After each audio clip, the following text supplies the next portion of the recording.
Ryan. He comes from the John A. Burns School of Medicine. He is here every Thursday, and we love to see you. Thank Hi, you. Doc. Good to see you, Diane. You staying cool? Oh, yes, trying. I know, right? All right, a Big Island woman called to say she has had an ongoing cough with some wheezing for years. Doctors so far have been baffled. Any idea what causes it?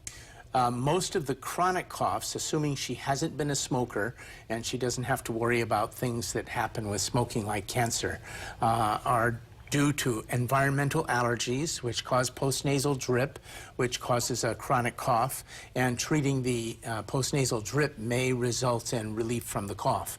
Gastroesophageal reflux disease, where you get acid that basically refluxes up, sometimes through the cords, can irritate the bronchi and cause a cough that way. Those are two of the most common causes.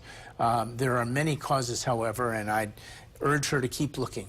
Gosh, do you think it could be the VOG since you said environmental? It could be. Interesting. Oh, we wish her luck. A man called to ask what can be done about dry mouth when he wakes up in the morning. I have a dry mouth when I wake up in the morning. Really? And basically I have water by the bedside and drink the water and my mouth gets wet. Is it not just because your mouth is open and you're snoring? Well, I don't know about the snoring part, but Or just the open? mouth open certainly dries out the mouth, and you're 8 hours without liquid. And of course, during the day, we all drink lots of water.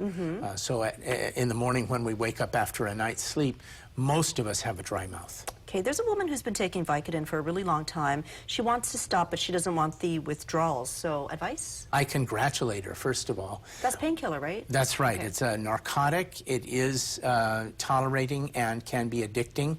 And so it's important not to use Vicodin generally for chronic pain. And she should work out with her doctor a withdrawal scale so that she tapers it gradually so she doesn't go through the withdrawal symptoms. That's the thing they're always going, the celebrities are going to rehab for, right? Correct. Okay. All right, thanks, Doc.